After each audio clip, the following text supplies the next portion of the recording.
Olá, meus irmãos, graça e paz seja convosco. A lição de terça-feira, o título é Atravessando o Mar Vermelho. Diante daquela situação, irmãos, só para você ter uma ideia, 600 mil homens. A Bíblia fala dessa numeração em relação aos homens, mas ela não conta as mulheres e as crianças. Naquela época, as mulheres não eram contadas. Quando a Bíblia fala sobre a multiplicação dos pães, e foram alimentados cerca de 3 mil pessoas, depois 5 mil pessoas, sabe? É, todo exército que é descrito só falando de homens mesmo. Então era muita gente que se tinha. Se fôssemos levar em consideração que cada homem desse, uma vez que eles eram soldados, uma vez que eles eram homens já formados, digamos que pelo menos 70% daqueles homens estivessem casados. Aí você coloca aí mais algumas mulheres, vamos dizer que tivessem ali mais 300 esposas, 300 mil esposas, já dá quase 1 milhão de pessoas. E se tiverem filhos ou mais de 2 filhos, sabe, estudiosos descrevem que seria cerca de quase 2 milhões de pessoas. Há alguns que falam mais de 5 milhões de pessoas. Enfim, até para essa trajetória de Moisés, ele precisou fazer de uma forma bem organizada. Ou seja, botou as pessoas em uma situação ordenada para que tudo não fosse aquela coisa louca, né? Tinha os animais, tinha os mais velhos, tinham as crianças, então tinha que ser um cortejo em um mesmo andamento.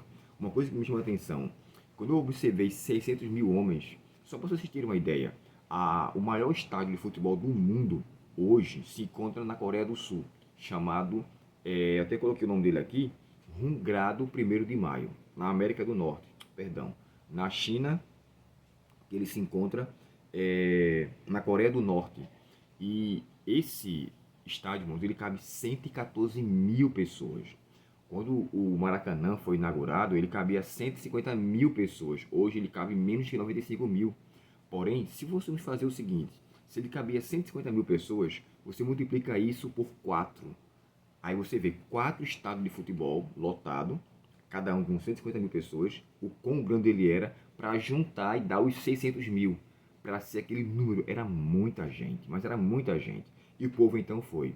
A Bíblia relata no capítulo 13, o verso 17 de Êxodo, que Deus chega a dizer assim, eles não vão pelo caminho mais curto, que seria o caminho dos filisteus, porque possa ser que eles venham sim voltar. A expressão quando Deus fala assim, possa ser, na minha tradução diz assim, ó, embora fosse o caminho mais curto, Deus disse, se eles tiverem de enfrentar uma batalha, pode ser que mudem de ideia.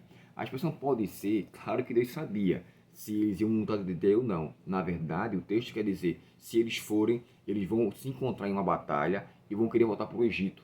Então não vou permitir que isso aconteça, vai pelo caminho mais distante, mais longo. Porém, eles precisaram passar pelo Mar Vermelho.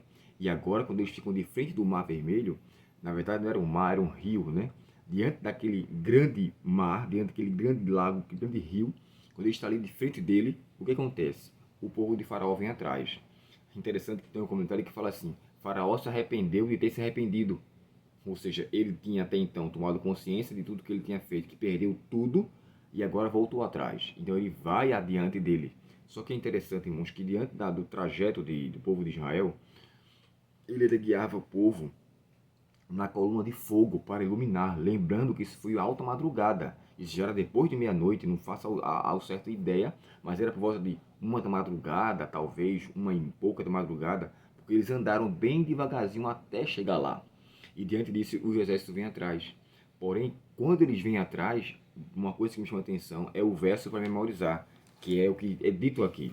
O povo começa então a reclamar, blasfemar do tipo que deixar de reconhecer o favor de Deus, o cuidado de Deus, como Deus livrou ele das pragas, e como também livrou seu filho da 10ª praga.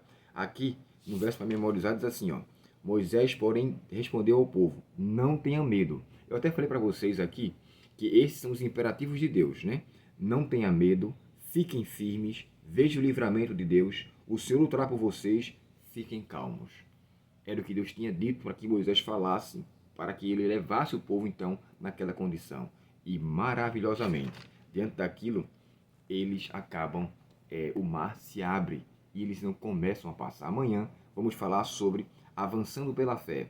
Diante dessa situação, como então acontece depois disso? E o que acontece com o exército de Faraó, que vocês bem sabem, mas temos que falar um pouco sobre isso com mais detalhes amanhã.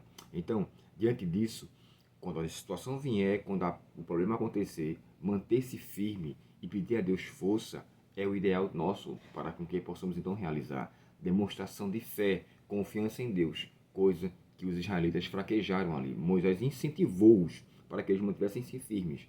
Infelizmente, eles não tiveram, mas Deus, por sua bondade, por sua graça, ainda assim os livrou e os conduziu por uma forma inacreditável. Só Deus poderia fazer aquilo. Que tenhamos fé, irmãos, que mesmo em meio às dificuldades, saiba, só Deus pode fazer o ideal por você. Só Ele pode fazer o melhor para você. Nunca deixe de confiar, nunca deixe de acreditar, pois o nosso Deus é o Deus das batalhas, é o nosso refúgio e a nossa fortaleza. Esse seu socorro é bem presente na angústia. Vamos orar? Querido Pai Celestial, te agradecemos, Senhor, pela Tua palavra e pela confiança que ela nos traz. Obrigado porque nós observamos que, assim como foi o povo de Israel, às vezes, muitas vezes, nós também agimos assim. Às vezes não conseguimos enxergar a Tua mão, a Tua guia, e nós suplicamos, ó Deus, transforma o nosso ser e nos ajuda a não sermos incrédulos. Perdoa nossas faltas, permanece conosco. Te pedimos em nome de Jesus. Amém.